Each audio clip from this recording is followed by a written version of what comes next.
Hey everybody, welcome to the channel. My name is Jason and the channel is The Everyday Card Collector. In today's video, I'm gonna go ahead and show a 4-card SGC reveal. Got the cards back on Friday afternoon. It's Sunday morning right now, currently as I'm recording this, so I hope everyone's having a good weekend. But yeah, I got the cards back on Friday, and actually Friday evening went out with a friend of mine with regards to the hobby, and have a couple other cards to show based on that, and one of them's pretty big. So yeah, it was kind of a fun-filled Friday full of the hobby, and lots of stuff to show and lots of stuff to talk about now at this point in time. We're getting around the corner. We're about a month away from the Sports Spectacular, so you may hear me talk about that a little bit more.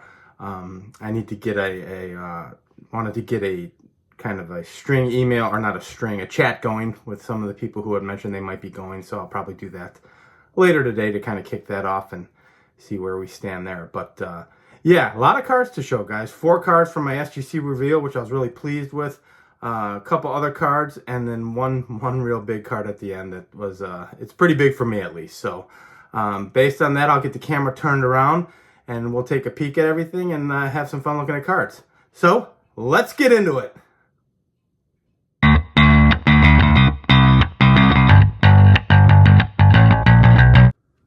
Okay guys, so as I mentioned, I got 4 cards on Friday back from SGC.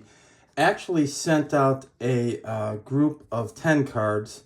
I've got a local friend of mine who also submits cards and asked me if I could submit some for him. So I went ahead and did that.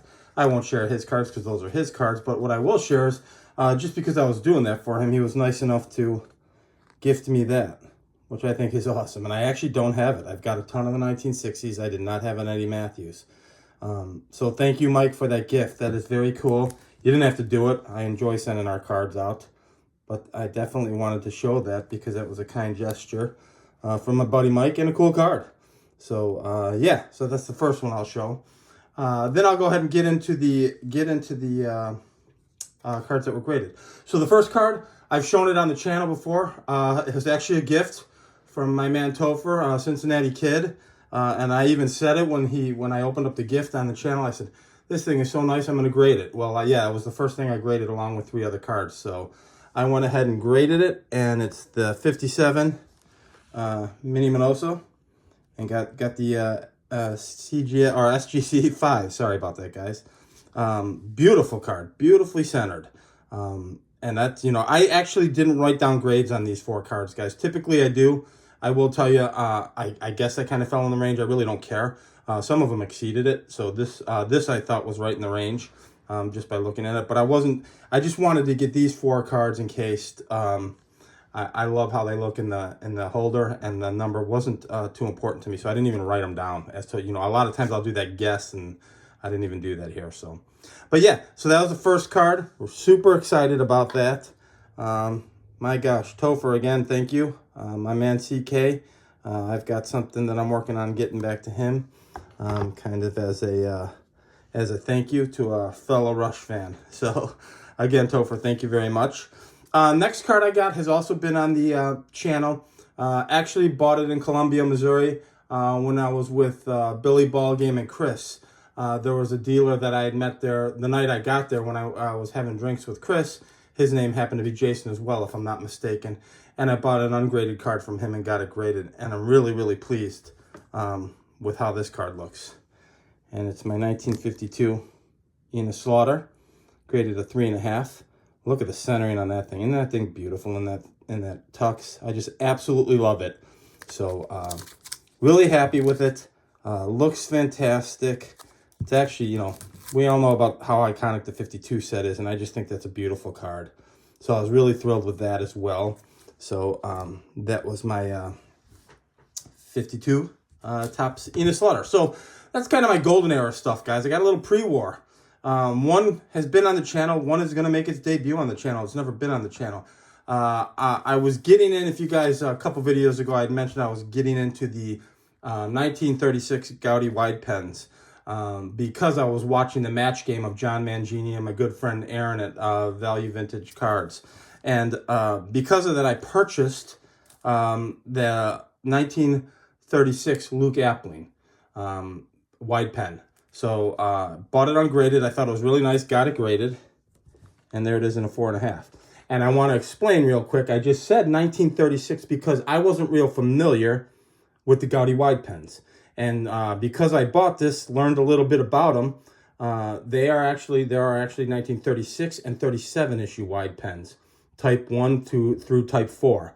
So this is actually a 1937 Gaudi wide pen, not a 36. And I did do that on purpose because I was, going into this, I only knew that there were 36s, and I've learned since then. Actually, when I bought this card, was just starting to dive into it. Reached out to John. John sent me a quick blip on it via text, and then I dove into more and read a little bit more. So yeah, this is technically the 1937. The 1937 Type 4 is a little bit of a yellower, kind of yellowy stock to it.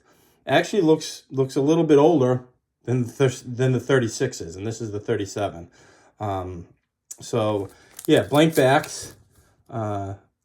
This one, like I said, is the 37 Type 4, but just a beautiful card in a 4.5. That was fantastic. That exceeded my expectations, I think. So I was really pleased with that. And like I said, the stock's a little bit different, a little bit of a yellowed stock in comparison to the 1936 Gaudi wide pens. And the reason I know this is I purchased one of those, and this has not been on the channel yet. So this I went off to grading with my 37 Appling wide pen, and this is my 1936 Type 1 wide pen of Ducky Medwick. Cardinal Hall of Famer. Beautiful, beautiful image. Again, really pleased with the grade. The centering on this card is awesome. I bought both of these ungraded. I think when I did my Appling video, I bought that for under $35 ungraded. The Ducky was under $30 ungraded. So I went off and got them graded. Now you can see, guys, in the background there, the different color and stock from the 37 Type 4 to the 36 Type 1. What you'll also notice is on the 36 Type 1s, they've got Litho and USA printed on them, and this one's in the bottom right. I think they're all in the bottom right. I'm not 100% certain. There could be some of them on the left, if I'm not mistaken. But absolutely beautiful card, guys. And this is my pre-war stuff. I did a video several weeks ago about what I collect, and it was basically everything. I'm really enjoying this pre-war stuff. I still love my Golden Age and Golden Era stuff from the 50s and 60s, and will always collect that. But I'm really enjoying collecting some of this pre-war stuff. So we'll go ahead and we'll get Minnie out of the way. And we'll put Ducky on the edge there.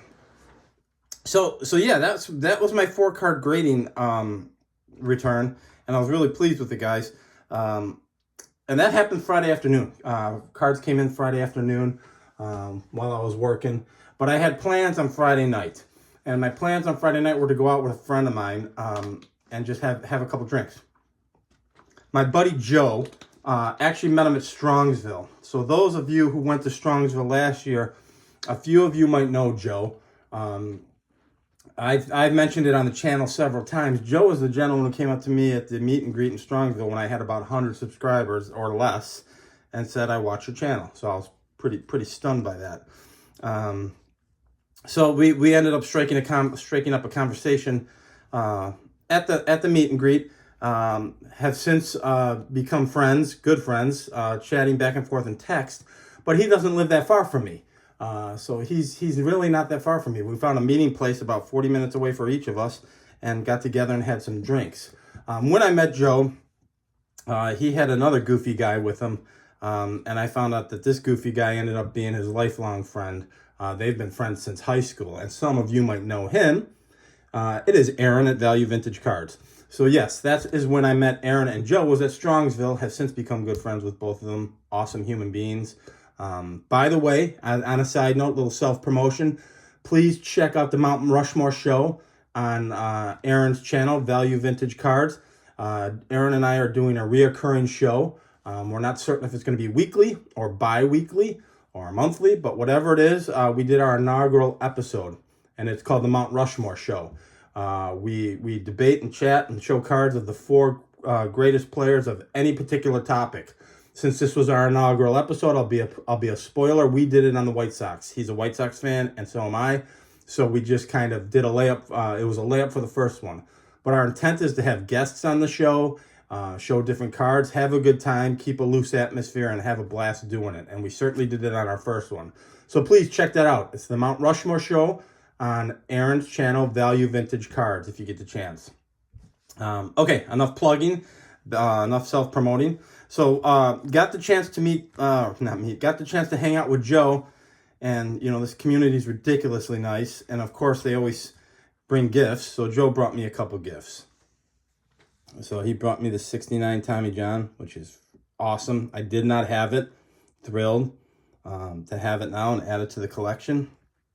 He brought me the 69 Aparicio, which I do have. But I told him, I said, yours is in way better shape. Mine's kind of beat, you know.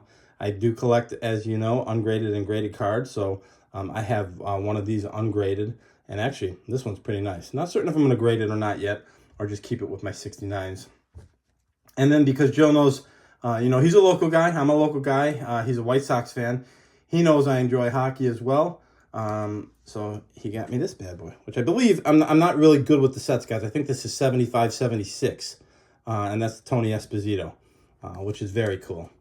And I was explaining to Joe that a lot of the Blackhawks lived in the neighborhood that I grew up in. So this is the tops and a very cool card. But Joe had asked me to bring some cards to show off, and he did the same. The cards that I brought were actually, you guys are looking at them.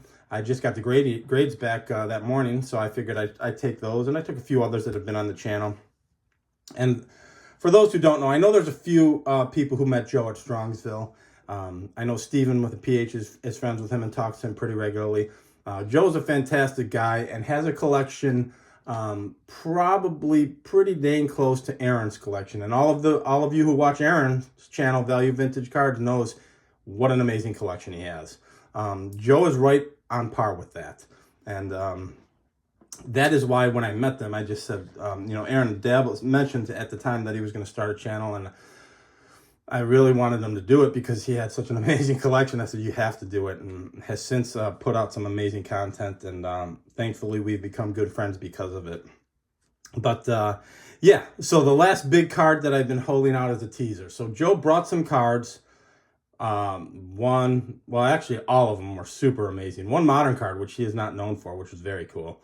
And then one card that I absolutely loved. I won't get into that. That's Joe's collection. You know, if he ever wanted to share publicly, he can do so. But an absolutely amazing card. And then he brought a card that he said, "Hey, I thought you wanted. I was watching one of your videos, and it was my understanding you wanted this card." And I said, "You know what? I want it. I was looking for a different year in particular, but I said, yeah, I absolutely want it." He's like, "Well, I'm selling this one." And I asked him how much he wanted for it, and gave me a price. And I said, "You know what, Joe, I just don't have the money right now. I'm saving for Strongsville. You know, if you guys have been watching my channels, I'm not buying a lot. So I haven't really been buying a lot. These two wide pens are my biggest purchases, and they were both under $30 or $35 in the last probably 2 months. So I'm not buying a ton." And he said, "Well, why don't you just take the card and you know, pay me later?" I said, "I cannot do that, Joe." I refused. I would not do it. And of course, we're all buddies and we're all friends, and he refused, and he wouldn't let me leave without the card. So I guess I own this card kind of on layaway.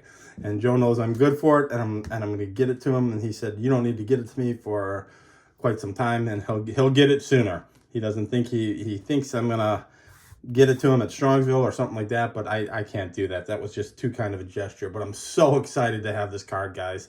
I have to show it. So we'll clear these out, and we'll centerpiece this.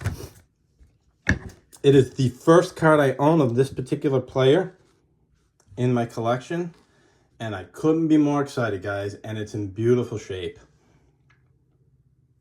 So there we go. My first Jackie Robinson card, my 1955 Jackie Robinson partial diamond. For those of you who are familiar with the card, on the left there's a diamond of the Dodgers, logo of the Dodgers in a kind of a diamond square, and there was a misprint on several of them where the diamond is cut off on the left side, and they actually indicated as such on the flip. The flip being the sticker or the label of the actual encasement, so you could see partial diamond. But yeah, guys, I got a Jackie Robinson, and I'm really, really excited. And he had said, oh, I thought you wanted this one. And I said, well, I was looking at the 56 because I'm doing the Hall of Fame run. Sorry, guys, had a little coughing attack there with some coffee, so I had to cut the video. But as I was saying, I had mentioned the 56, but of course I want the 55. I want all the Jackie Robinsons, right? We all know how I collect. I want it all. And this card is absolutely amazing. I couldn't be more excited to add it to the collection. The story that goes with it now is going to always be a story that I'll remember. I can tell you exactly where I got this card, when I got this card, how I got this card, because it came from a good friend. So I'm super pumped, guys. And Joe, thank you very much, my friend. I'm going to take care of you sooner than you think. I absolutely love this thing. So there it is, guys. And, you know, it is my first official Jackie Robinson card. And I couldn't be more excited. And, of course, I'll get the 56 for the Hall of Fame run. Quite honestly, I'll be really honest with you. Less of a priority for me now, as I'm loving this pre-war stuff and now own a Jackie Robinson. It won't be super duper high on my list. Obviously, I want to complete that project, but as I'm enjoying this pre-war stuff so much, I'm probably saving my money for Strongsville and the National in a manner of looking at some pre-war stuff. And we'll get some Golden Era stuff, Golden Age stuff as well. But yeah, that's it, guys. I had a pretty fabulous weekend related to the hobby. Got some cards back. Love them. Got to add them to the collection. Got to hang out with a good friend. And got a ridiculous card from my friend. So how do you go wrong with having a weekend like that? So we'll cut it here, guys. I know I'm running a little long. I was just so excited to have this card. I wanted to show it off. Long and equally excited with what came back from SGC. So wanted to make this video. Again, this is Sunday morning. I hope you guys are enjoying your weekend. Hope you had a good one. If you enjoy and like this kind of content, please feel free to like and subscribe. And until the next video, we'll talk then. Thanks, guys. Bye-bye.